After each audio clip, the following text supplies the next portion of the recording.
Welcome to the WWE Podcast, the most passionate and authentic wrestling analysis on the web. We've got you covered with every Raw, SmackDown, and NXT show, giving you a no bullshit opinion. We know you love wrestling.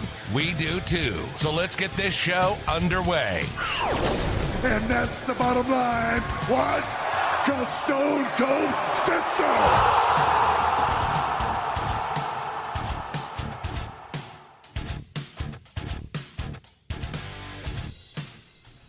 All right, it is that time. Your week in review with Ashley starts in just a couple of minutes. Welcome to the show as we speak. It is August 9th, 2020. August is flying by, folks. August is flying by, and before you know it, the leaves will be changing, and it'll be football time. And snow is not far behind. Of course, we got a long ways to go with summer, but for those here in the Northeast, or if you're really above, like the Mason-Dixon line, you know that the summer doesn't last long. So enjoy it while it lasts. So thank you guys for joining me here on the WWE Podcast on this, again, this Sunday. Jeez, I don't know what day it is anymore. Sunday, the August 9th, 2020. And we're going to get into this week in review and discuss so much stuff. I mean, Ashley is a great, great co-host to have on. I know you guys love her. And she is here tonight to discuss with me everything that happened this week. And we really dove into SummerSlam and gave some early predictions on SummerSlam, particularly with Braun Strowman and Bray Wyatt and Randy Orton and Drew McIntyre. We really we gave some early predictions. So I guess there's the hook, right? There's the hook to stay tuned to hear what our thoughts are on those matches. And to be honest, we felt very confident in our answers. I mean, we didn't feel wishy-washy of, well, it could be this or this. We felt very confident and gave our justifications for that. So I think you're going to want to listen to that as we go on here. And but first, as always, guys, subscribe to us on Apple Podcasts if you have a moment, or anywhere that you listen to us. You can also head on over to the website at wwepodcast.com for articles and all of our podcasts, and patreon.com/WWE Podcast if you want an ad-free experience. So thank you guys that are on that feed, and you get to enjoy this show ad-free, because I know ads can be an interruption to your listening experience. I get it. And that's where you can go to get rid of get that problem solved.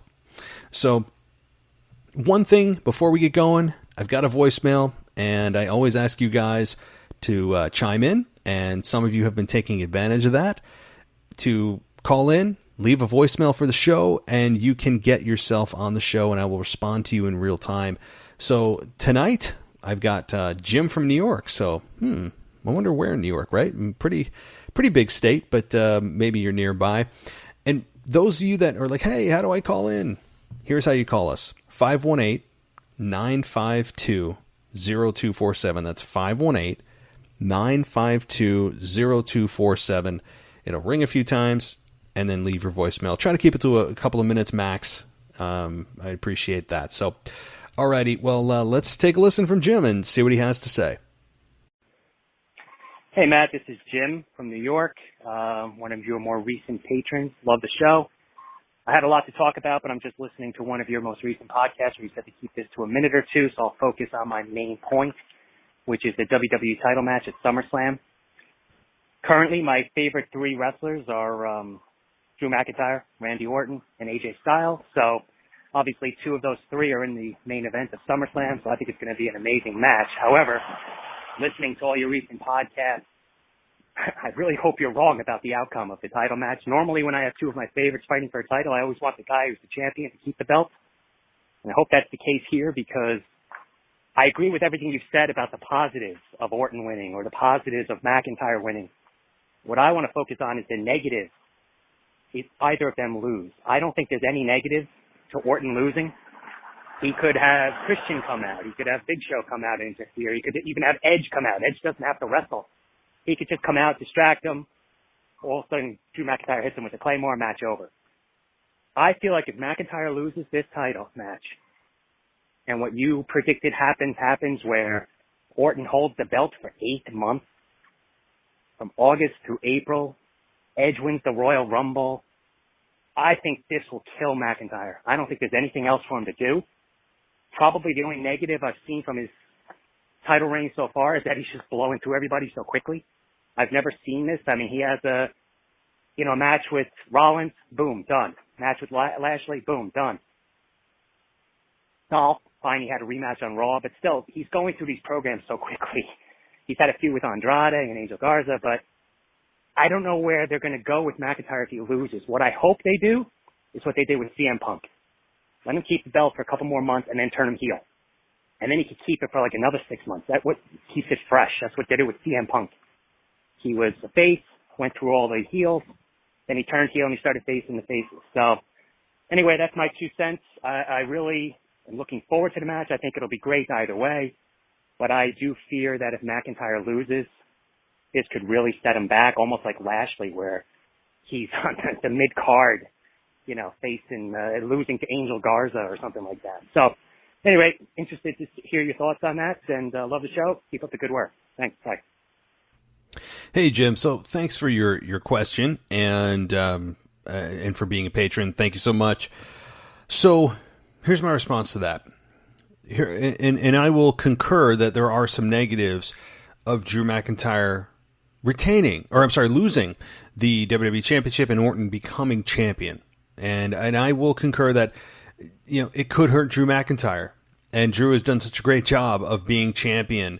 And, what does that mean for his long-term career after all this struggle, everything, this pandemic hits. He's not able to celebrate with fans. He gets screwed out of that. He is going through opponents very quickly. And so I do agree with your points, if that happens, but here's the thing.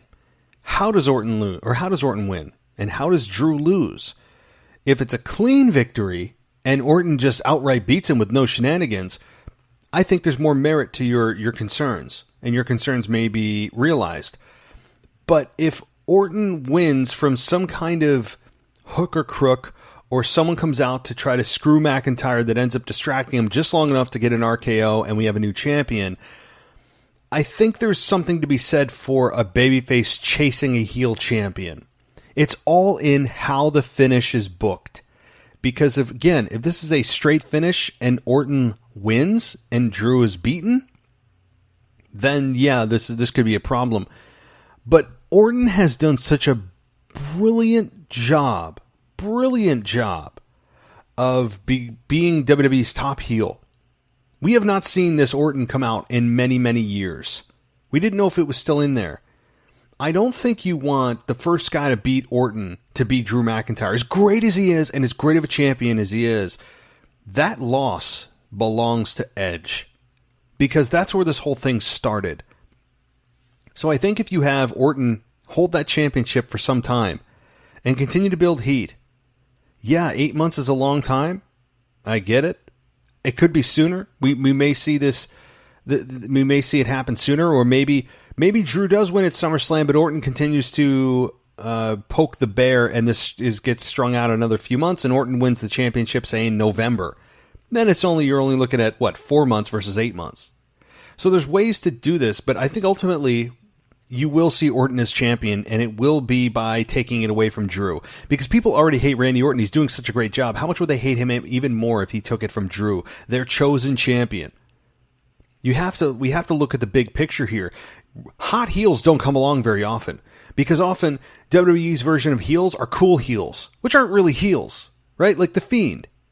He attacked Alexa Bliss, but he's still kind of a cool heel.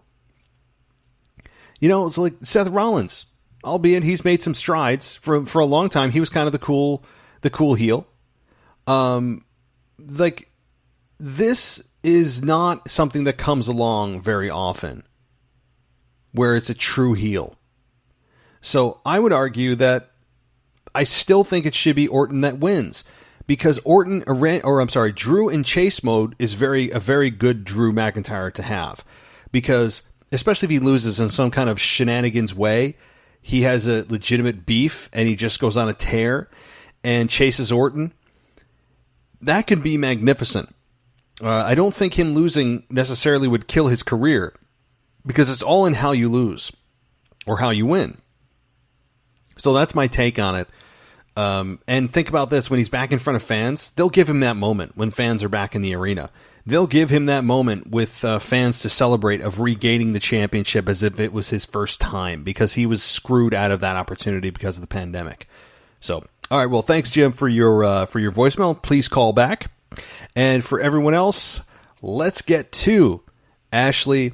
And again, as my schedule constitutes, I will be back on Tuesday for your Raw review. Wednesday is Nostalgia. And then maybe I'll have a special guest. Hint, hint. And then, of course, AEW, NXT, and your SmackDown HSP review. So let's get to Ashley as we discuss everything in this week of WWE. It's that time of the week, guys. It is time to look back at this past week in WWE, look back at all the crazy angles, from low ratings to desperation angles that may end up being a hit or maybe a complete disaster, to political angles that WWE is treading on very dangerous water on, to Raw Underground, to everything in between. And tonight we've got Ashley Mann in the co-host seat here to join us for the week in review. Ashley, great to have you back. Thank you so much for having me. I'm stoked to be back. It feels like it's been forever, but in a sense, it's amazing. Like, I feel like we say this every time, how much the world of wrestling changes just within the few weeks that we go without talking. But yeah, I feel like we're making some improvements now, finally. But we'll see how this whole week itself plays out. But yeah, thank you for having me. I'm excited to be back. No, I am too, and it does. Every time, it feels like it's, I don't know, like we go into different eras of wrestling every time that we talk, and it's only every few weeks, but with so much happening, with the historically low ratings that WWE Raw and SmackDown have gotten over the last couple of weeks, it seems as if WWE has pulled out some angles that I don't think anyone saw coming, and it has generated a lot of buzz. And I guess that's the idea, is to get people talking about WWE again, and it's not the same old WWE, and look what they're doing, and they're trying something new, and I can totally appreciate them doing it. I would say it's a little bit of desperation with a little bit of creativity mixed in, and right now, there's the biggest angle right now, you could argue, from a just wacky perspective, is Retribution, that came in. They attacked the power grid, assumingly, of the Performance Center. The lights were flickering on Raw. They then, this past week on SmackDown, then proceeded to attack ringside area, threaten everyone ringside. They threw the cameraman down. They chased Michael Cole and Corey Graves out of the arena. They attacked the fans at ringside. I say fans in air quotes, very lightly, fans. At first, I thought this was going to be... It looked like very Nexus-like when Nexus debuted in the early 2010s. I think it was 2010, 2011. Whenever Nexus came in, it felt very much like that, where they just came in, they destroyed the ring, and we're here, we have a new faction. This took it a step further, where they're all in masks. They're attacking and destroying the ring with a chainsaw. Where the hell that came from? And who's got a chainsaw, by the way? I don't even know where that came from, under the ring. I don't know why a chainsaw is needed. You sneak that in. Yeah, I mean, geez, this has got Orlando, or the Performance Center, has to have the single worst security in the history of building maintenance. We get this group come in, they destroy everything, they attack the fans. Again, would that have happened in a normal arena? Unless there were a few plants, maybe not. But they're certainly trying to make this a big deal because it's woven throughout the fabric of the show. It felt kind of dangerous. And I'll leave it there because, I do not talk politics on this show. But how can you not strike a comparison between what's going on right now with Antifa and Retribution? I think it's impossible not to, and they're playing on dangerous territory right now, I think, doing that. But I think I've said my piece. Ashley, what are you thinking about Retribution? Are you liking it? Do you think it could end up being a total disaster? How do you feel? I think I like and applaud that they're doing something different, but with WWE, it does make me very nervous, just because sometimes they don't know where that line is, or they just don't know the severity of crossing that line. And I think they could get away with it in the past, but now with how big social media is and how aware people are and how just alert everyone is to everything. I think they need to really be careful.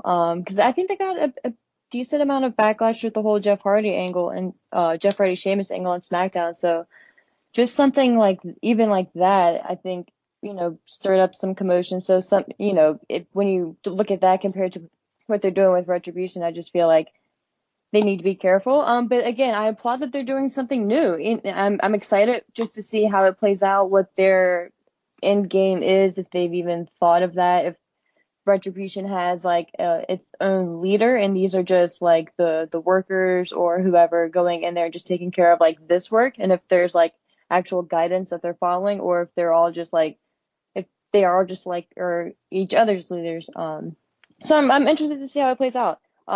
Especially going show to show. So again, like of course there would be some things that I would tweak myself, but I'm just gonna wait and see how this one plays out. That's kind of what my answer is gonna be for Raw Underground, but we'll get into that later. But yeah, I'm excited just to see what they do. It's something new, right? So we have to give them credit for that. Yes, they get an A for effort so far. It's now again, as we both just said, the sample size on this group is very, very, very small. We don't know what their motivations are other than destruction. That the name of their group, Retribution, does say something about their motivations, possibly that they're here for retribution. That means revenge. What that revenge is, who they're after, and who these people are all questions that eventually we are going to get answers to. I don't know if when we see who these people are, if we're going to go, oh my God, it's so-and-so. It could be a group that came in like the Nexus that we have no idea who these people are, and we're going to get to know them through their actions and through the story. I have that feeling as well. And could it be kind of like AEW where they had the Dark Order and the Exalted One ended up being Brody Lee, right? I mean, so could they do something like that where there's a leader that they're following? Yeah, I think that's possible. But they made a statement. They haven't spoken a single word. It's just been all action of destruction, of violence, and that's what we know right now. We don't know anything else, and it's hard to judge a story other than saying, yay, it's new. That's very superficial, but that's all we have. So until this thing plays out and until we see how this thing goes, this could be completely disastrous, or I think this could be one of the best angles WWE has done in a while. I really don't think there's going to be an in-between on this one. I agree with you 100%. 100%. And to that extent, I mean, it's hard to talk about a group that we don't know anything about right now, but that leads us right into Raw Underground. That that also happened the same night. I mean, you had a whole bunch of new stuff start, which again, new, great. So before I give my thoughts, again, very small sample size, of course, but what do you think about Raw Underground? Are you feeling it? Are you kind of like rolling your eyes? What do you think?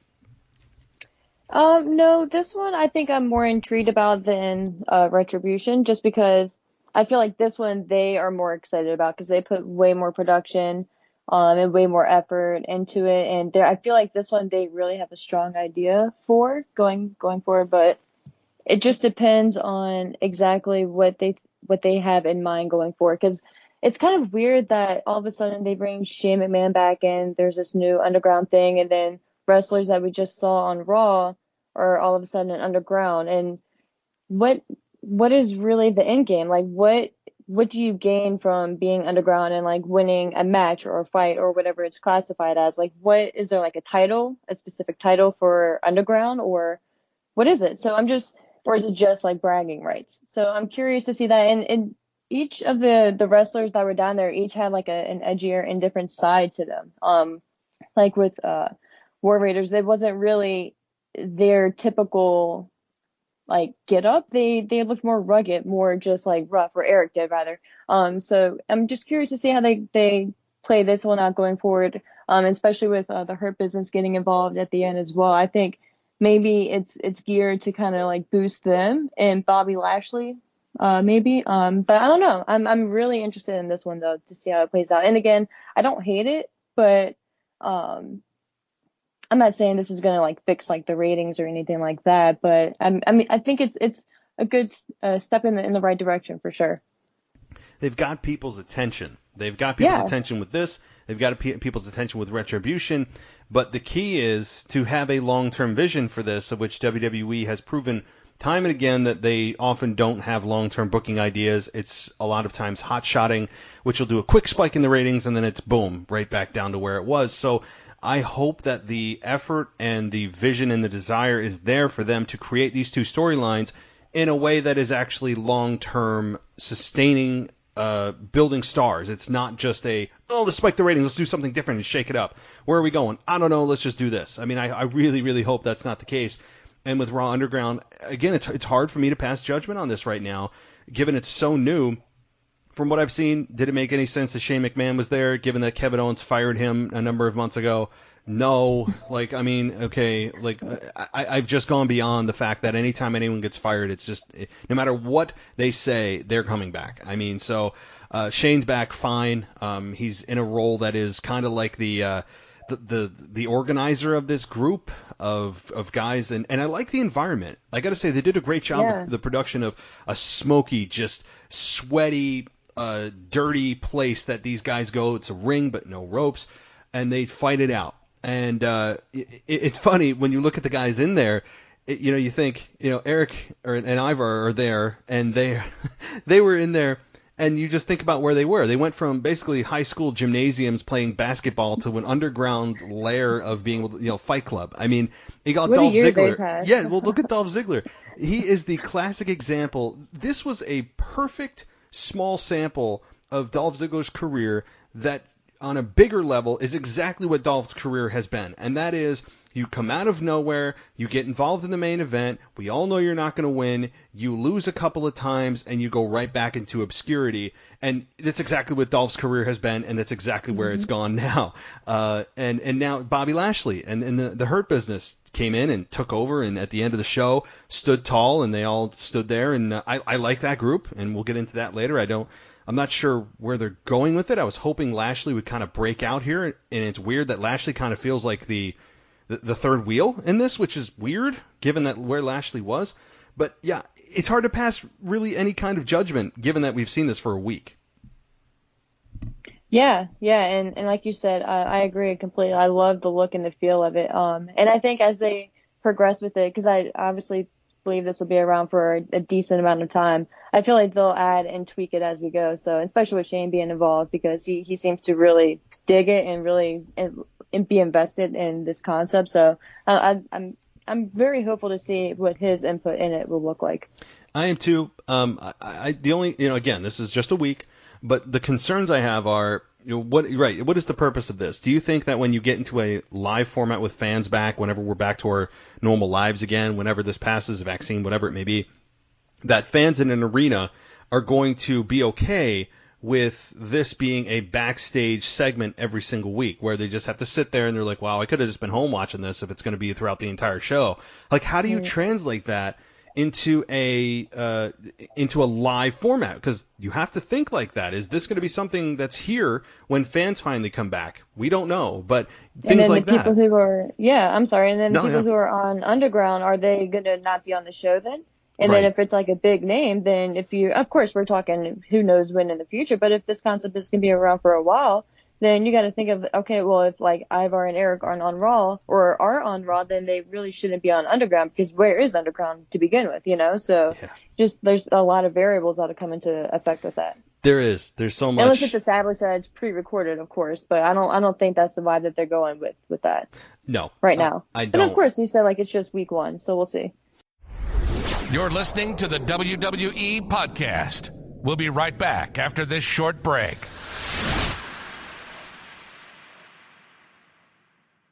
Hey, so do you guys have a craving for learning? Do you feel like maybe you're a little stagnant and falling behind in your business or your career? Do you feel like maybe that extra knowledge will be able to put you ahead of the competition? Then check out onyx.global. ONYX.global. This is not an online course, right? This is a personal curriculum customized to what you need to know. The really cool thing about this is that you can choose any topic that you want to learn more about. These aren't just a pre-selected amount of topics that you have to choose from. So head over to the website, onyx.global, ONYX.global. And there's a short video that when you go there and you click on the Academy at the top, it'll play a video for you that is extremely engaging. And what I'm going to do here is just let you listen to the audio from it. And I'd really encourage you to go to onyx.global now to check out more information. These guys are just getting off the ground, and this is going to be huge, guys, I'm telling you. So take a listen and check them out. What is the Onyx Learner Academy? It's the next century digital experience that gives you the tools you need to learn any topic on your own. Any field, any profession, any passion. Become an expert in your field on your time. This is not an online course. This is a digital revolution that uses strategic thinking to help you develop self-determined learning skills that last your whole life. We teach you how to learn on your own. Through a groundbreaking 9-step process, you'll be guided through your own personal learning journey. What that journey is and where it takes you is completely up to you. Our content is divided into distinct, easily digestible sections that progressively bring you toward learning mastery. That's right, you can start becoming a master in any field today. And with interactive graphics, videos, and robust informational content, you'll be well on your way to building your talent stack and achieving your dreams. Are you ready for life's journey? Enroll in the Onyx Learner Academy today and face tomorrow with confidence. Welcome back to the WWE Podcast. Let's get back to more great wrestling audio.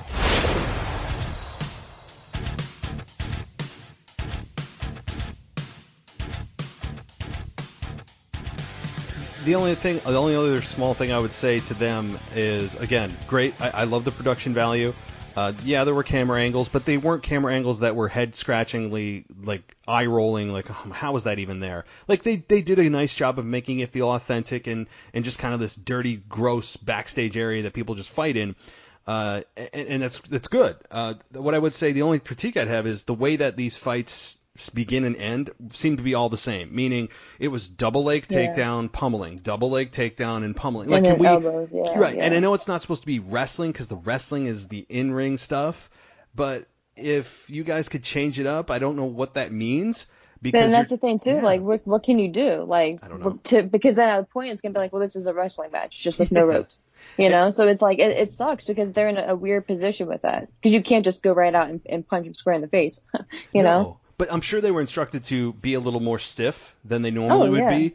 I was concerned too at first. I was like, oh god, this is going to be a brawl for all. I was like, oh no, like please don't let this be a brawl for all that happened in the late 90s.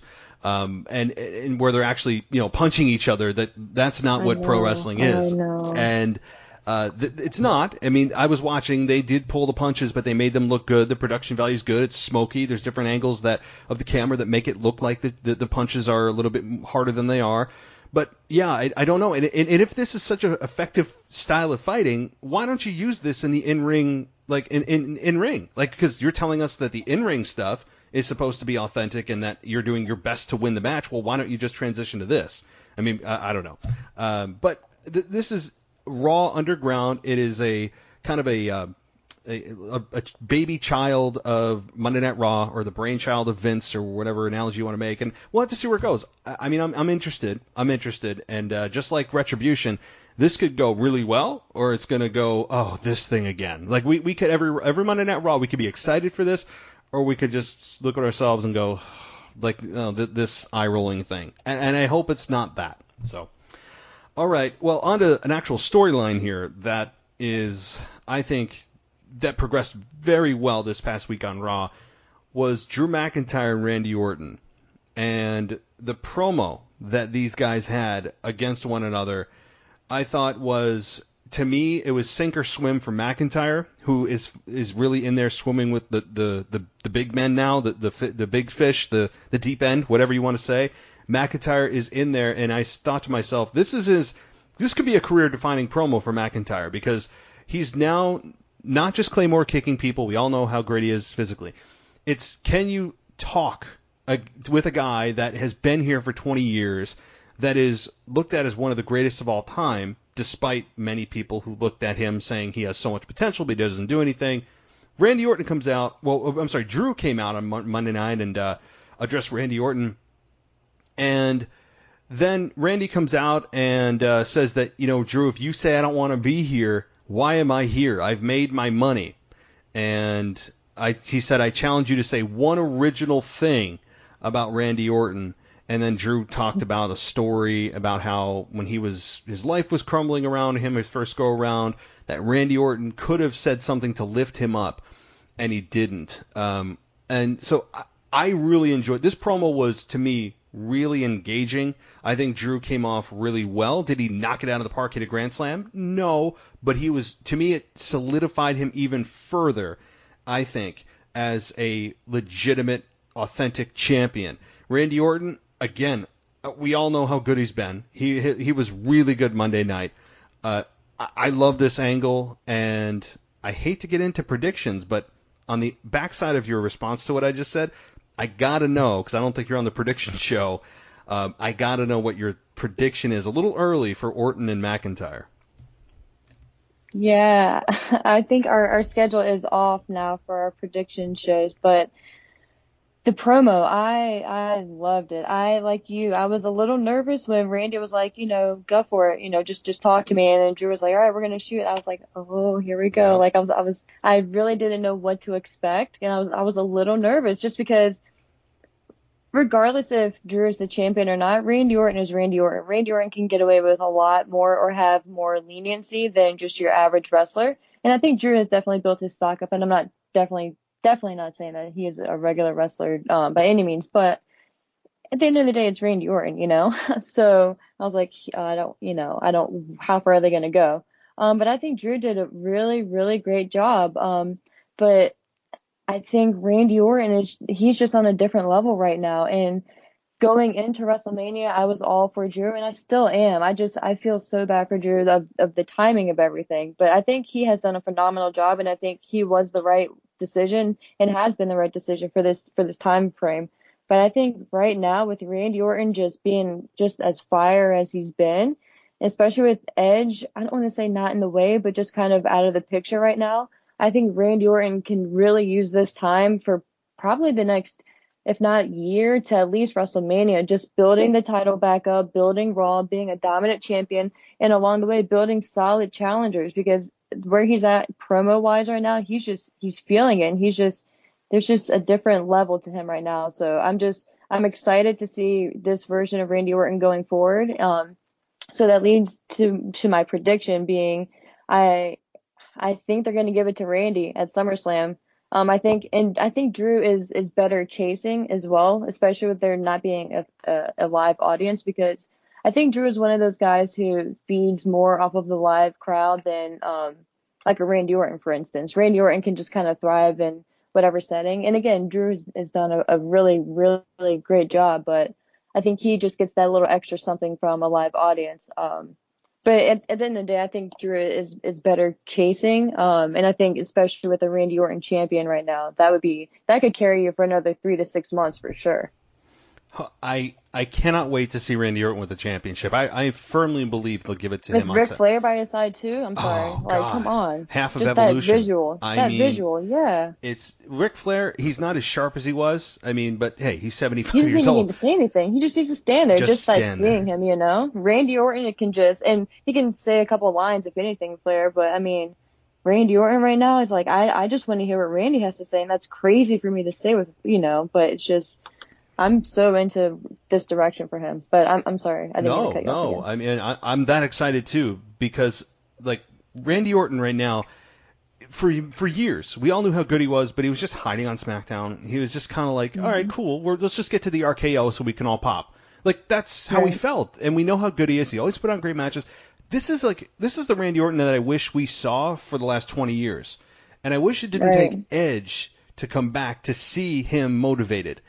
And I'm with you that Randy Orton is going to win at SummerSlam. I don't think it's a lock. It's crazy to say it's a lock that Drew McIntyre is going to lose, but it's pretty damn close, because to me, the only person that should defeat Randy Orton and take that championship from him would be Edge.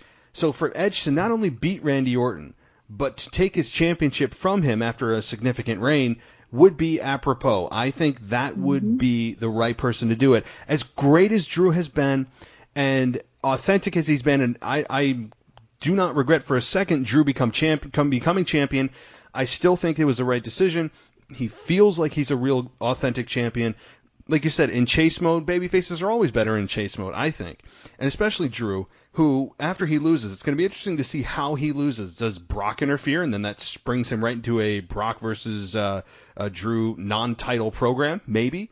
Does somebody return? I mean, we don't know. But I think it's going to be a ending that protects Drew, furthers a program with him and whoever screws him over. Randy Orton could possibly move on to another opponent, but you might be able to get more mileage out of that program that goes through the end of the year, where Drew just continues to chase, and isn't able to quite do it until Edge is the person to come back. I think Edge needs to be that person. They have built this whole thing around Edge and Orton because that's where it started. I think Randy Orton, when he finally gets it, it's going to be a moment. And I hope this is, I really hope this is in front of fans, real fans, not WWE robots. I hope this is in front of real fans, paying fans in a live arena, even at half capacity, to see this happen, to see maybe Big Show come back, to see Christian come back. And obviously Edge, all surround Randy Orton, and like that moment of just finally he's going to get what he's got coming, because nobody has beaten Randy Orton in ring in about 6 months. I mean, it has been a long time since Randy Orton has lost a match. I know he was lost at WrestleMania, but that was kind of just a beat 'em up, take your weapon and hit your opponent kind of mindless fight. I wasn't down on the match from the perspective of seeing Edge, but I don't truly consider that a Randy Orton loss because it wasn't in ring. So I don't know. This could be a great program that they could string out for many months as Edge is on the mend, and I can't wait for this. Yeah, and just one final thing. In my mind, I could see them dragging it out to the next draft, which I believe the draft last year was like October timeframe. So you can, if they do the draft again this year, like maybe mid-October, because I just envision in having because the way I would see it playing out is Drew would lose to Randy at SummerSlam, be in chase mode for the next couple months. They have a match where if Drew doesn't beat Randy, then he will leave Raw, goes to SmackDown, and just is the dominant champion on SmackDown, and that can be his show, and he can really just flourish there as the top babyface. I just think SmackDown, they need something to kind of freshen them up, and I think Drew would be like a perfect fit just in that environment. It's crazy to say because it's the same setting, it's just like a different show and just different LED lights and stuff, but it's just like a different vibe. But I think Drew would really do well on SmackDown. So just that could be a direction they could go. And then Randy, that would free up Randy to move on to someone else as well until Edge gets back. I like that. Yeah, I think you're right, because especially after Braun Strowman and Bray Wyatt get done with each other, and assuming this is probably their last match, this will be their third one, so I would assume at SummerSlam this is probably it. It would also free up Bray Wyatt up to face Drew McIntyre. I mean, if that draft is true, that's a hell of a matchup. So there are certainly things that would benefit Drew to be that top babyface on SmackDown that desperately needs it. And yeah, you could say Braun Strowman is, but is he really? I mean, is Braun Strowman? Especially with what happened on SmackDown. Yeah, I mean, yeah, and that direction, we'll get to that in just a second, 'cause that was my next topic. But to close on Randy Orton and McIntyre, with that promo, as I was thinking about it and the content of it, with Randy Orton talking about how, I should have been fired like 5, 6, 7 times. How many chances did I get? And it was because of who I was and that I'm more valuable to this company than you are. Like, that's true. Yeah. I mean, he's the heel, but man, that's true. That is the exact reason. Yes, you were Cowboy Bob Orton's son. That certainly doesn't hurt. But the WWE recognized the value of the star power and the rarity of Randy Orton's star power, and said, we can't fire him. Like, what are we supposed to do? Fine him? And so that's exactly right. They valued and continue to probably value Randy Orton more than Drew McIntyre. That is the absolute truth.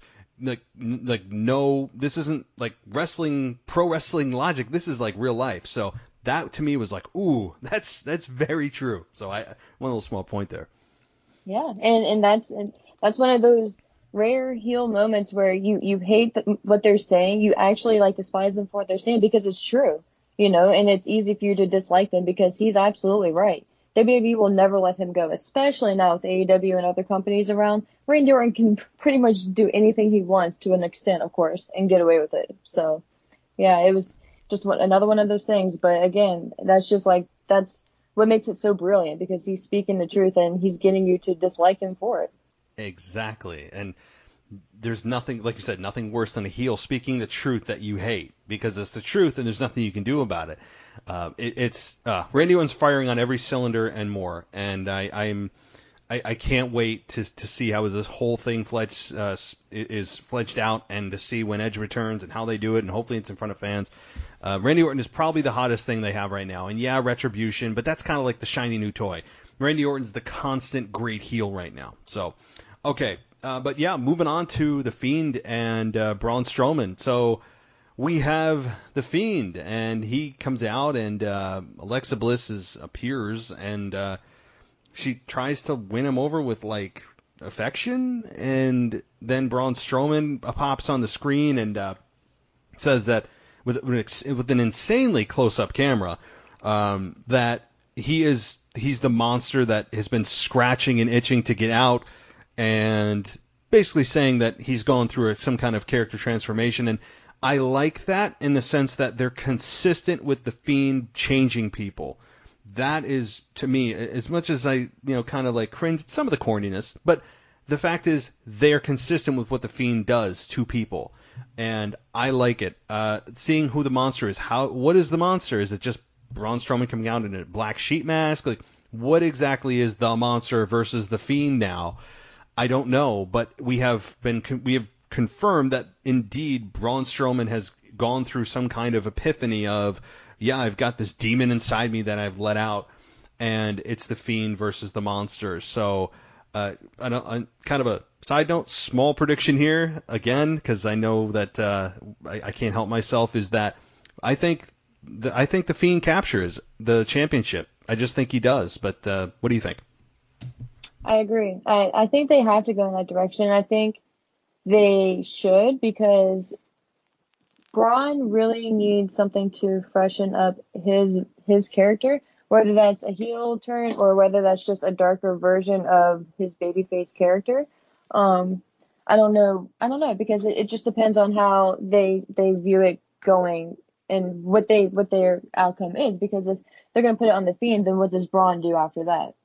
So, and especially for him to say that he doesn't care about Alexa, that was very interesting to me. And that actually, like, really stood out, because it's like, either that's just him just trying to swerve The Fiend and, just trying to say that just to play it off, so he'll stop attacking Alexa or whatever, or he really doesn't care about Alexa. And then if he doesn't, then that's not a very babyface thing to say or do. So that could be a sign right there. So I'm more intrigued now after this week's SmackDown going forward to see how this match plays out at SummerSlam. But yeah, I really don't know, but I think they have to put it on The Fiend, and then I think Braun has to go back with The Fiend just for a little while, if nothing else, just to do something different, Yeah, and as we look back in the history of WWE title reigns that begin at WrestleMania, it's not uncommon for them to end at SummerSlam. Every time a title match or title change happens at WrestleMania, I always say that normally that title reign has to stick through SummerSlam, or can minimum end at SummerSlam, because WrestleMania title wins should mean something, meaning 4 months plus, and SummerSlam falls right within that sweet spot. So to me, yeah, I think that Braun Strowman should drop it to The Fiend, and him saying he doesn't give a damn about Alexa Bliss, yeah, I was surprised by that too. But like you said, it could have just been him protecting Alexa by saying that, because had The Fiend known that he cares about her, then she's also continuing to be in harm's way. So I think that more than during this match, what happens to Braun Strowman after this match? Does he go back to the kind of the fun-loving monster that cracks jokes and tips over vehicles? I don't know. Or is he some kind of just permanently changed character? It remains to be seen. But at least we've got some kind of confirmation that Braun Strowman has been changed. And I really wonder. The question is, what is the over/under on the number of finisher kickouts at SummerSlam from these two. I mean, I'm not expecting a 5-star classic by any means. This is going to be... That's so true, because this is a regular match. Yeah. That's so true. It's just a regular match. Like, what is the over-under on finisher kickouts? Somebody should do the math and draw like a betting line, please. I mean, I don't know. So that would be great. Yeah, it's just, as long as it doesn't turn into the disaster that was, the Hell in a Cell from last year, which is almost a year ago, which is insane, that we all point to as like the big turning point for Seth, the big turning point for the Fiend, and the fans just crapping all over it because of the absolute unbelievability, the ref stoppage, and all that. I mean, I just wonder. I would say, if you're going to say a number of finishers that the Fiend's going to kick out of, I'd say 5. I mean, they can't go overboard. Anywhere between 5 to 10, I'd say. Yeah, I mean, I probably, I mean, for this, probably with no fans, 5 is probably a sweet spot. 5 is probably a good number. Yeah.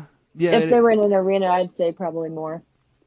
Which actually would, I think, be counterproductive, because after a while, the fans just, because they remember this stuff. The Hell in a Cell pay-per-view was so damaging in so many ways that I think it would make them kind of tear up an old wound of like, oh my God, remember that? He was hitting with steel stairs and he had like 8 stomps and he still didn't go down. I think it would bring up some bad memories. So I think if it was in an arena, there actually would be less. With no fans there or robots there, they can kind of do what they want and get away with it. So I think it would probably be a little bit more. I mean, I'd still stick with 5. Braun Strowman will kick out of probably 2 or 3, maybe ultimately to succumb to the mandible claw. I think that's probably how it's going to end.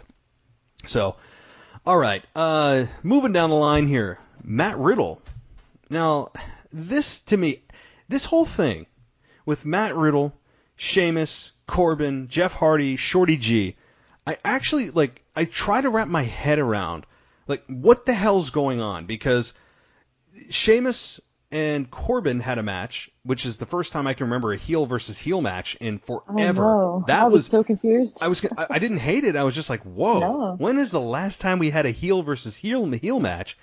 Then we had Hardy versus Corbin, but we also had Matt Riddle versus Sheamus, and everyone's interfering with everyone's match, and it's like I don't hate this. I'm just kind of confused as to how this is all happening and who's feuding with who. It seems as if almost King Corbin and Sheamus swapped their partners or swapped their opponents of sorts. And I don't know. It was just kind of weird. Each of them caused a DQ on the other, which is what led to Sheamus versus Corbin. What do you make of this whole thing? And really, Matt Riddle involved in the middle of this as the King's ransom, i.e. a bounty on his head. That's what's causing Shorty G to turn heel. This thing, I don't know. Do I feel like it's a mess, or is it just me? I don't know what's going on. No, it's so confusing. First of all, the heel versus heel match. Hold on. It wouldn't be a podcast without your dog, so no worries. He or she. She has to. No. She has to make an appearance every time. It's mandatory, so no problem.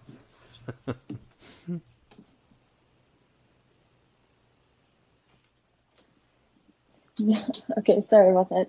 No, but it was the most confusing thing. So first, Corbin and Sheamus, I like you said, I didn't hate it either. I was just very confused with the direction that they were going in with that. But I kind of like this weird little influx of 5 or so-ish wrestlers. But I just hope, if nothing else, that Shorty G gets his actual name back and is going back to actually Chad Gable. Because that poor guy, especially if he's going to be a heel now, he deserves his full name. So that, if nothing else out of this, I hope Chad gets his name back. I do too. Yeah. I mean, but no, because you can't call him Shorty G and take him seriously. It's one thing if he's a good guy, but come on, you can't continue with that. But I don't know, because to me, real quick, what is your opinion on Jeff? Because do you know how long he's going to be around, or what his contract is looking like? Because I think that would come into a play here as well. I mean, because I thought he was leaving around the end of the summer, but I could be wrong. I thought he was too, and then there's rumors floating that he signed an extension. I mean, so wow. yeah, I would say it'll be very telling what they do with him on TV as to what his contract is actually in real life. I'm paying very close attention to how much they use him on promos, what he says in the promos. Is he just getting kind of buried in matches? Is he in programs that aren't really going anywhere? Mm-hmm. That's what they do with people on their way out, which makes sense. You don't want people that are not going to be sticking around in a big angle.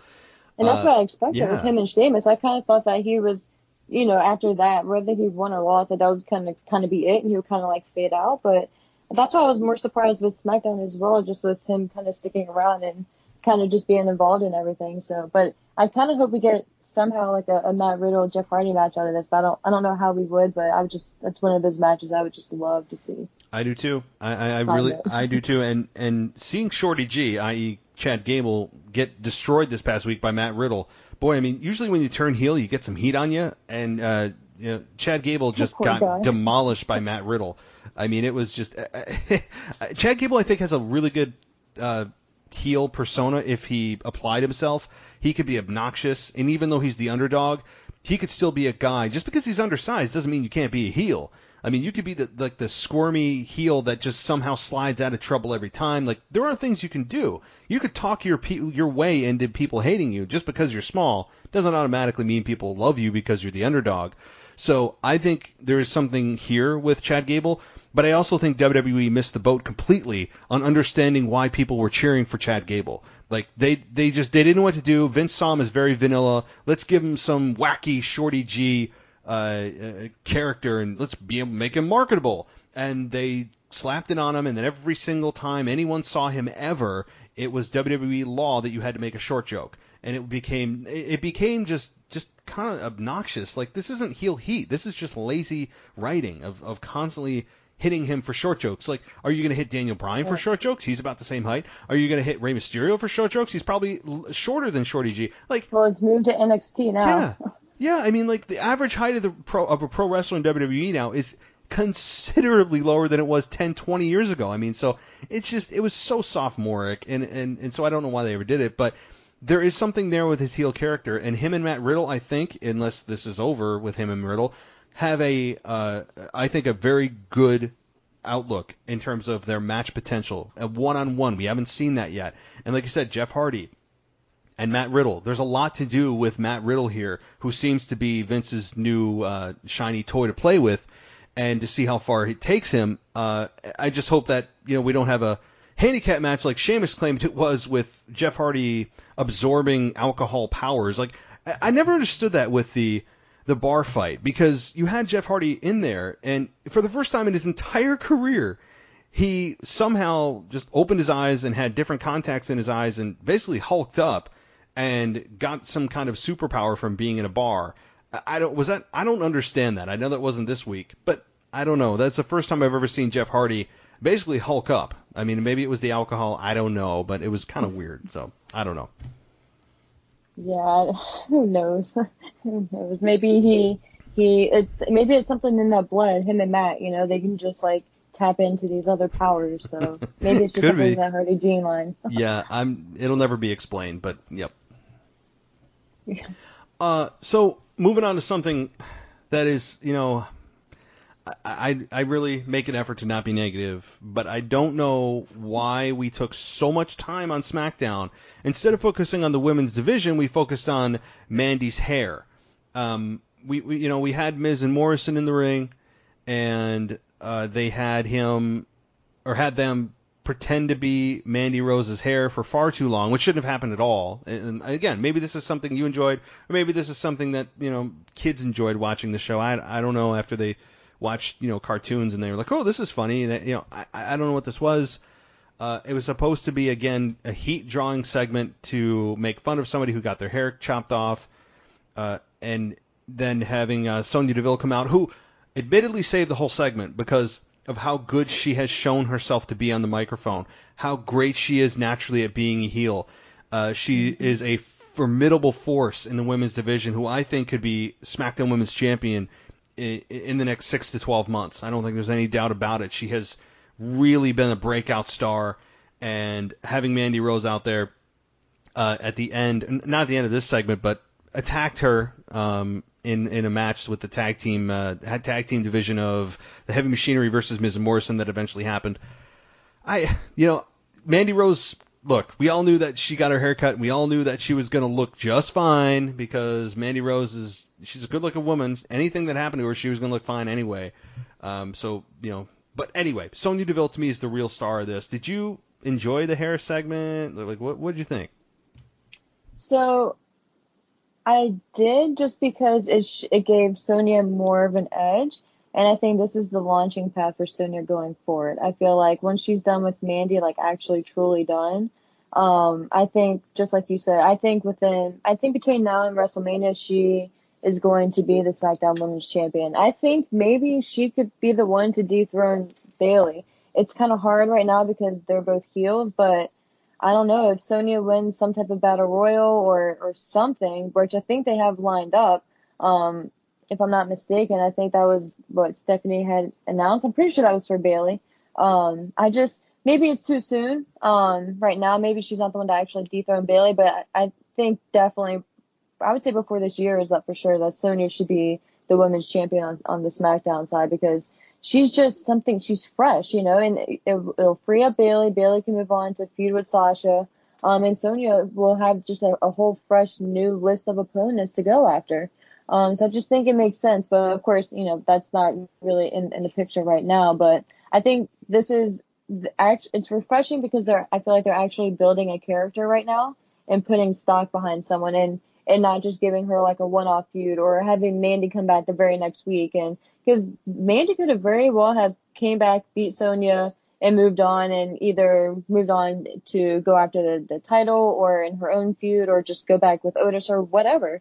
But they didn't, and so I think it gives me hope that they maybe see something in Sonya as well, because she has just been amazing, especially on the mic as well. So I'm excited in that aspect. And I think Mandy has shown a decent side to her as well, and like just like a new like edge in a way. But the hair cutting angle itself, it is what it is. But I'm excited for what this is hopefully looking, or hope like steers us in the right direction for the future for them, at least. Hey, so do you guys have a craving for learning? Do you feel like maybe you're a little stagnant and falling behind in your business or your career? Do you feel like maybe that extra knowledge will be able to put you ahead of the competition? Then check out onyx.global. ONYX.global. This is not an online course, right? This is a personal curriculum customized to what you need to know. The really cool thing about this is that you can choose any topic that you want to learn more about. These aren't just a pre-selected amount of topics that you have to choose from. So head over to the website, onyx.global, ONYX.global, and there's a short video that when you go there and you click on the Academy at the top, it'll play a video for you that is extremely engaging. And what I'm going to do here is just let you listen to the audio from it. And I'd really encourage you to go to onyx.global now to check out more information. These guys are just getting off the ground, and this is going to be huge, guys, I'm telling you. So take a listen and check them out. What is the Onyx Learner Academy? It's the next century digital experience that gives you the tools you need to learn any topic on your own. Any field, any profession, any passion. Become an expert in your field on your time. This is not an online course. This is a digital revolution that uses strategic thinking to help you develop self-determined learning skills that last your whole life. We teach you how to learn on your own. Through a groundbreaking 9-step process, you'll be guided through your own personal learning journey. What that journey is and where it takes you is completely up to you. Our content is divided into distinct, easily digestible sections that progressively bring you toward learning mastery. That's right, you can start becoming a master in any field today. And with interactive graphics, videos, and robust informational content, you'll be well on your way to building your talent stack and achieving your dreams. Are you ready for life's journey? Enroll in the Onyx Learner Academy today and face tomorrow with confidence. Definitely that. Yeah, I mean, that's what I'm trying to focus on, and not the silliness of, 10 minutes of them pretending they're a clump of hair on the Titantron. I mean, so, like this is Sonya Deville's time. She's showing it every time she gets an opportunity. She has killed it. I remember the promo she cut a number of months ago. Like, whoa, where the hell has this been? Like, where has this been the last couple of years?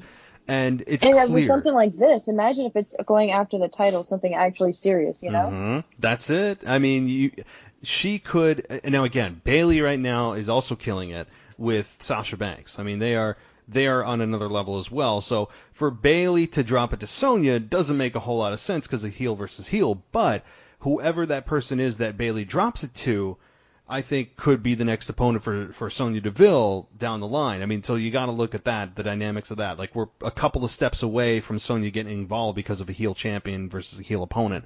So I think that Sonya Deville's late 2020 and early 2021, I think, is very, very bright. I don't think we'll see her champion in 2020. That's just my guess because Bayley's on such a hot run. But in general on SmackDown, though, I wish again, Sonya Deville got her speaking in. She showed us that she can talk, all that.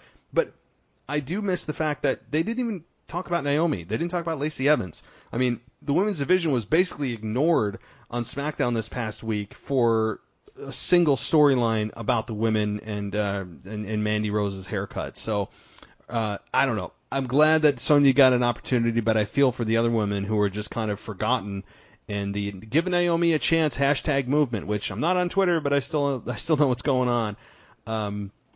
So there's that too. But I do want to also touch on Otis, who is back with Mandy after a kind of a hiatus. It felt like they kind of fell off of our TV screens for a while, which I'm not sad about. I mean, I'm not a big Otis fan after what they've done with him and portrayed him as just kind of this kind of goof that loves food and is fun-loving and wears shirts 6 sizes too small, and he's the Beauty and the Beast. All these things that, to me, discredit him as a true force in WWE, as somebody that I can relate to, as somebody that I can, not eye roll with. And so I don't like the way that Vince sees him.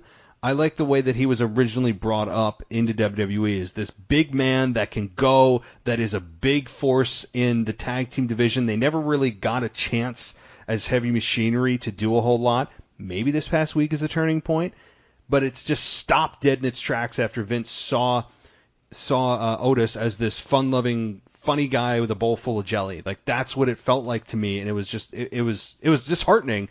But that's Vince McMahon when he sees somebody that he thinks is relatively funny.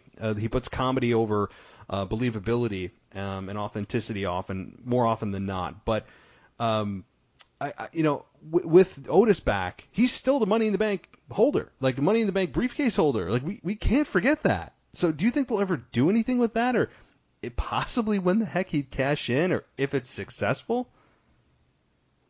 I don't think so. I don't think, well, of course he's going to have to, but it could be one of those situations where he goes to cash in and he fails, or he puts it on the line for maybe Mandy's sake or something like that. But I don't think he's going to successfully cash in. I don't see it. I don't see it. I think he'll end up losing the briefcase maybe to like Big E or something like that. Like if Big E turns like heel or something, but I don't know. I think the momentum behind him has kind of died now.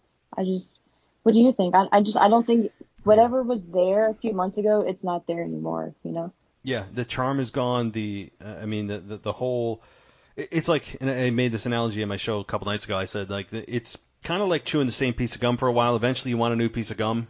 And again, this wasn't my flavor of gum anyway, to use the analogy of what Vince saw in him. The second that I saw what they were doing with him, this whole character to me was just eye-rolling. And I liked it initially when he came in as Heavy Machinery. Because, number one, the tag team division needs a whole lot of help. And to sacrifice that tag team that never even got a chance to get off the ground to just a comedy act with Otis, that I was mildly interested with the whole Valentine's date that happened and what the fallout of that, and wanting to see them to get together, and they finally did at WrestleMania. Fine, great. But then they just continued to, I don't know, make him this, I guess, lovable loser, but is also, this guy you don't want to get angry. And there was a comment made on SmackDown. Somebody said it, that, I've never seen Otis angry. Like, somebody said that. I don't know if partner said it, Tucker said somebody, and I'm sitting there like, what are you talking? I mean, what about Dolph Ziggler? Like, we saw this before. We saw this at WrestleMania. We didn't even ever seen Otis angry. But I don't know. I think he'll be unsuccessful because with babyfaces carrying that briefcase, that's really a prize for heels to win, because it's very easy for heels to use this in this kind of a sly, underhanded way of taking advantage of the moment. And yeah, it's designed for that, but as a babyface holding a heel prop, you have to give your opponent a heads up. John Cena did it, right? I mean, John Cena did it. I think he gave somebody a week or two notice before he cashed in. I think Otis will do the same thing of cashing in, but giving a heads up, because I'm a babyface. I don't want to take advantage. I want to do this man to man. And I think he'll be unsuccessful. And I think he should be unsuccessful, because I don't think he's anywhere near ready to cash in that Money in the Bank briefcase. I honestly wouldn't be surprised if he somehow, because this is WWE logic, if he somehow was able to transfer this to maybe give it to Mandy so she can cash in on the women's championship. Like, I could see them doing that, where he loves his Peach so much that he is giving it to her as revenge, or giving her as an opportunity, showing his love for her by, again, this contractually makes no sense, but WWE doesn't care about this stuff. So could you see that happening, where he just gifts it to Mandy? Absolutely. That was one of the directions I kind of thought that they would go in originally when he won.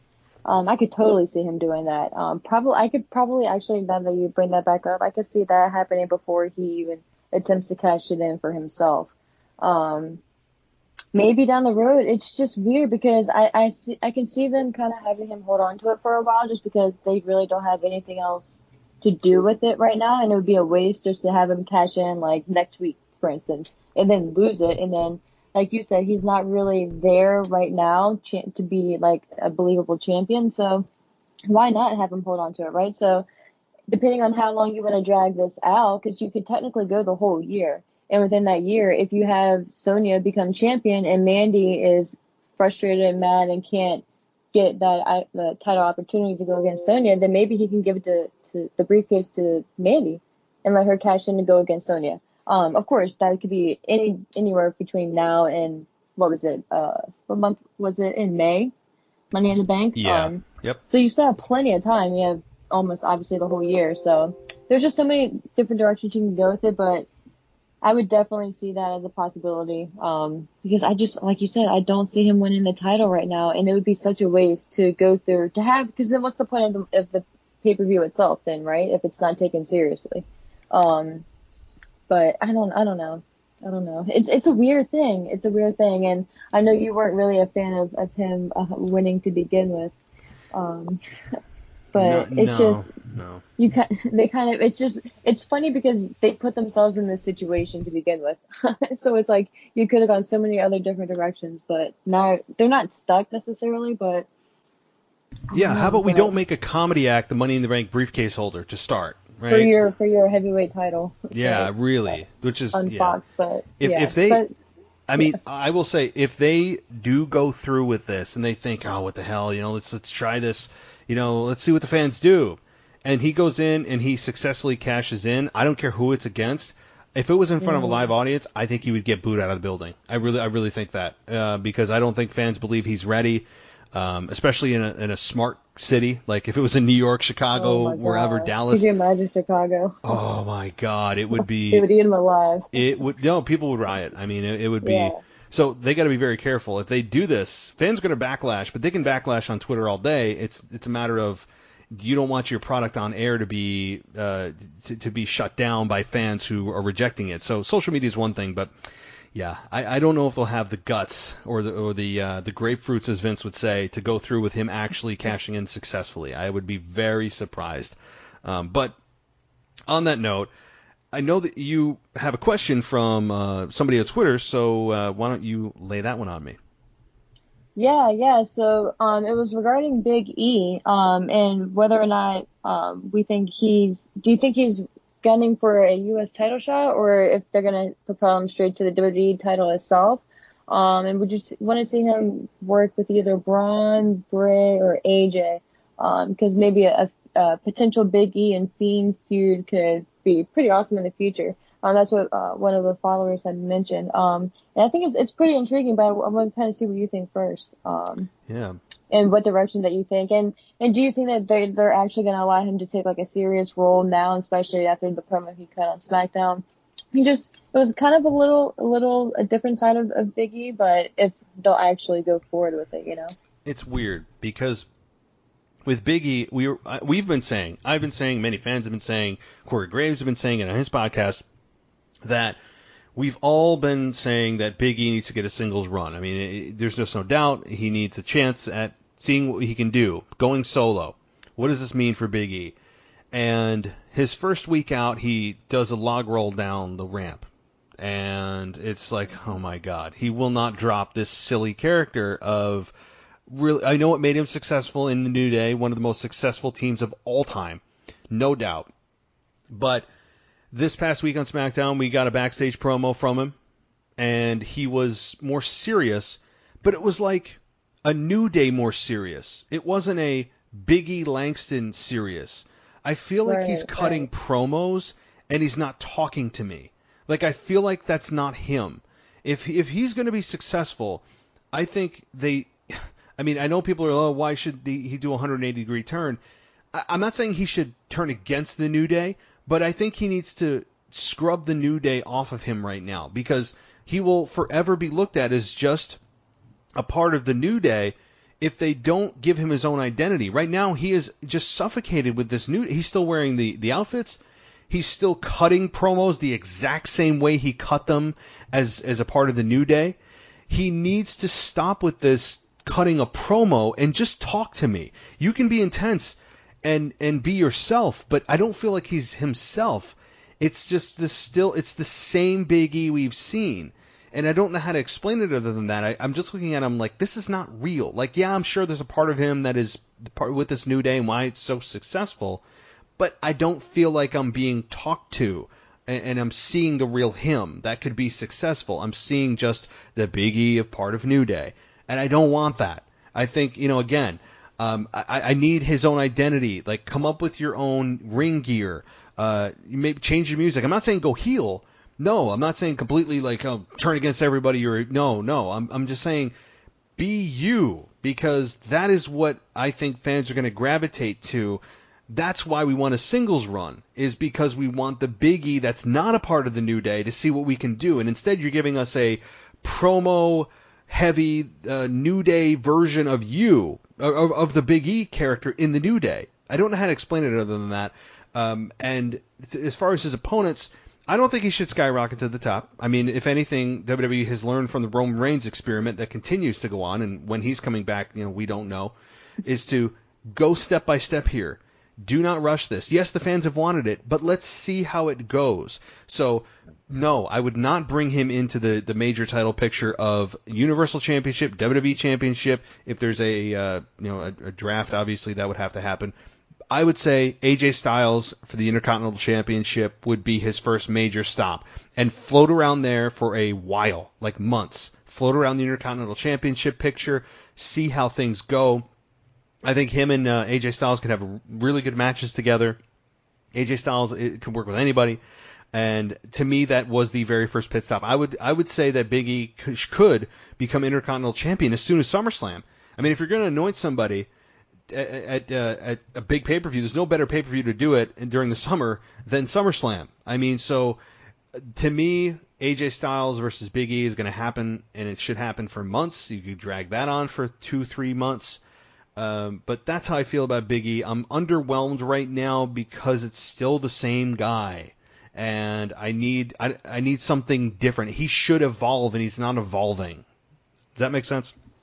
No, it definitely does. And I think because as you were talking, I was sitting there thinking about Kofi, right? Because Kofi obviously became champion for 6 months, and he didn't leave New Day. He didn't necessarily stop what he was doing. He was still throwing pancakes. He was still coming out. Like, everything was pretty much the same. But I think the thing that stood out to me with Kofi was we saw the serious side to Kofi. Like, we knew why we knew the why, essentially. We knew the story behind him. I feel like that's kind of what's missing with Big E right now. Like, we know Big E. just like we knew Kofi, and we know Big E's been around for a while.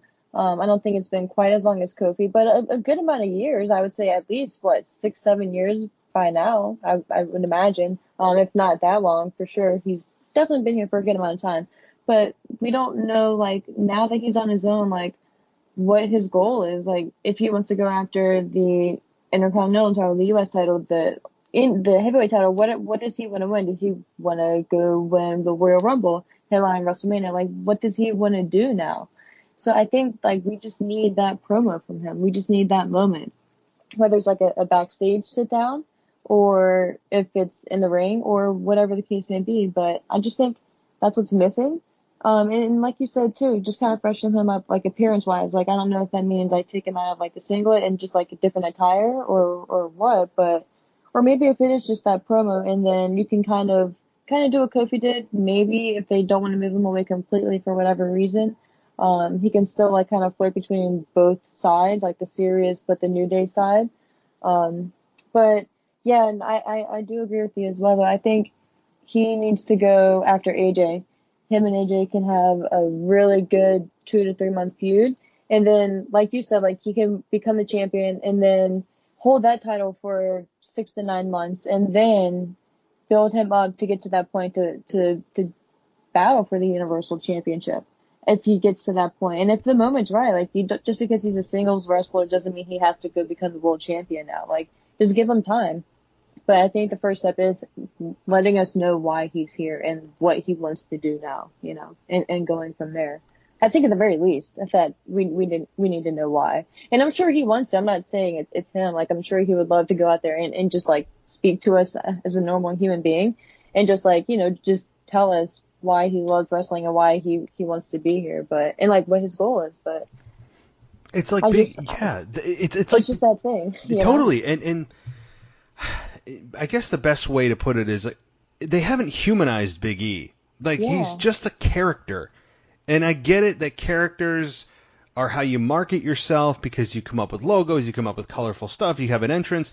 But if there's no soul to it, I don't feel it. And right now, Big E, as great of a performer he is, and he's certainly got all the emotions down, and he's very vivid, and he's very, you know, he emotes well, all that. But I don't feel him because I don't feel that's him. And he needs to just, and again, this is, you know, me speaking here, sitting at my desk here, you know, from hundreds of miles away, but I just think that he doesn't, or WWE is not understanding that just because he was successful in New Day as this character doesn't mean that he has to continue this character because he's a part of that group and that's his identity. No, as you said, the Kofi Kingston character, I think, his whole run was very underwhelming in my mind because of the fact that he just didn't evolve. And Kofi even, I remember, brought that up in a promo about how, you know, some people want me to be serious or something. I remember he addressed it in some kind of promo. He slipped it in.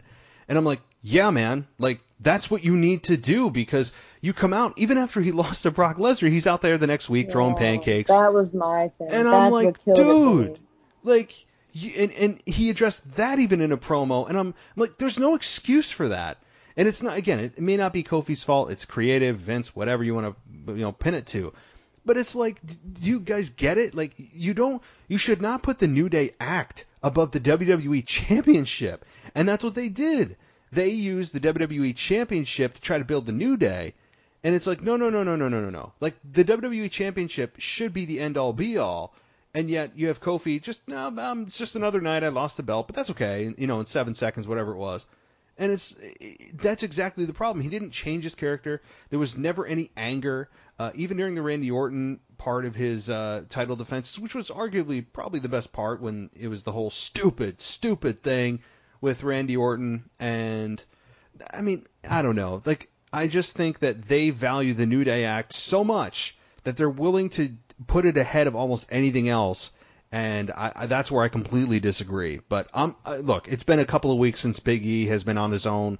Again, so many different things. Like, our conversation tonight is about so many things that it's just starting, rather than we have a sample size that we can really dive into and talk about. This is all just speculation. But from what we've seen so far, it just seems like same old Big E, and that's to me not going to carry him very far. Yeah, I think next time we talk for sure, we'll have more substance for all these storylines that pretty much just started this week or last week. And we'll definitely have like a better idea of what direction they're going in, and just it'll be fun, for like Raw Underground, Restitution, all that stuff. So it'll definitely be fun to see how it plays out in just a couple weeks. It's crazy. Exactly. There's going to be a lot to come here, and there's so much new to talk about. I mean, I can't remember the last time so many new things had started at once. It's great, but it's just I can't remember the last time this happened. So a couple of things quickly, and then I'll toss it to you if you have anything. As Apollo Crews, MVP is still the United States champion, which to me is, out of the entire group, Shelton Benjamin lost his 24/7 championship, and Apollo Crews is the United States champion. Or no, was it MVP? Did MVP retain? Am I losing it here? MVP. No, Apollo won. Okay, yeah, Apollo won. It's weird that in a group that calls himself the Hurt Business has Bobby Lashley as I said at the beginning of the show, like the third wheel. And yeah, MVP is great at talking. Shelton Benjamin in there gives him something to do other than sitting and catering. That's good. Having Shelton Benjamin out there, and then they dominated at the end of the show on Raw and Underground. What do you think of, again, something new? This is like the fourth new thing. The Hurt Business. How are you evaluating them? Do you kind of look at this as like a short-term thing? Is it weird that Bobby Lashley almost feels like the third wheel in this? I mean, you could argue Shelton, but at least Shelton had a championship. MVP had a championship, and you have Lashley over here like, yeah, guys, where's mine? It's weird, right? Like, I don't know, but I like this group. It's certainly something new, and I think they're going to be a big influence on Raw. Yeah, no, I dig it, and I really like what MVP has done for Bobby Lashley these past few months. And I really like you said, that Shelton has something to do, and Shelton is actually on TV because he's so talented. Like, it's sad just because he, I guess, wasn't the best on the mic that they just never really saw like much in him to really give him a push. I mean, yeah, he was Intercontinental Champion and things like that, but I just think that they could have gotten more out of him earlier on. So I'm just happy to see him being utilized for sure. But it's weird to me. It's kind of what we were talking about, like with Raw Underground, with that you have MVP and them lose on Raw, and then they just go to Raw Underground. Like, how did they get there so fast? Like, where is Raw Underground? Like, I don't know, like little things like that I just sit there and think about, but they kind of like went down there with the purposes of taking it over. So what is that going to mean for them going forward, and are they working with Shane McMahon, or are they just like, was that just their mission to begin with? So I'm curious to see how that plays out with them in that aspect.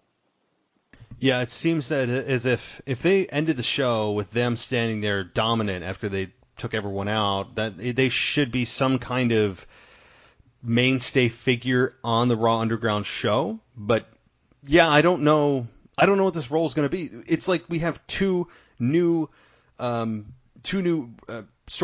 intersecting. I mean, you have the Hurt Business, and then you have Raw Underground colliding. So, like, what does this mean for both? We don't know yet. And eventually, I'm sure we'll get to Retribution destroying Raw. Maybe that happens this next week, and does the Hurt Business get involved? Like, eventually, someone's got to stand up to Retribution. How does that happen? I mean, if they have chainsaws, bats, and crowbars, I mean, I don't know how that happens, but you would think that WWE on Raw this coming Monday would have security surrounding the building, or at least pretend that they do, to use some kind of logic that these guys aren't allowed in the building. And it's not exactly the biggest building in the world. The Performance Center is not exactly... Performance Center. Yeah, I mean... It's the most, unsafe area in Orlando, apparently. Oh, it is? I didn't know that. Well, because with everyone getting in and, just the generators getting blown up outside, and just, if you think back to it with Roman Reigns and stuff like that, it's just in the parking lot, it's just the hit and run angle. It's just, with everyone getting attacked in NXT, it's like, man, do not go in the parking lot in the Performance Center. It's like, yeah, I mean, if you did a crime per capita in the in that area, yeah, they certainly would be at the top of the list of vehicular assaults and arson. I mean, you name it, and that's true. Yeah, that's very true. And yet WWE is supposed to be protecting their top stars, and they are doing a poor job of providing a safe work environment. But anyway, the last thing I want to touch on, and then I'll toss it to you, is Bayley and Sasha. Again, I know that last time you were on, we both sung their praises. At least I continue to. I think that they are killing it. We continue to see small cracks.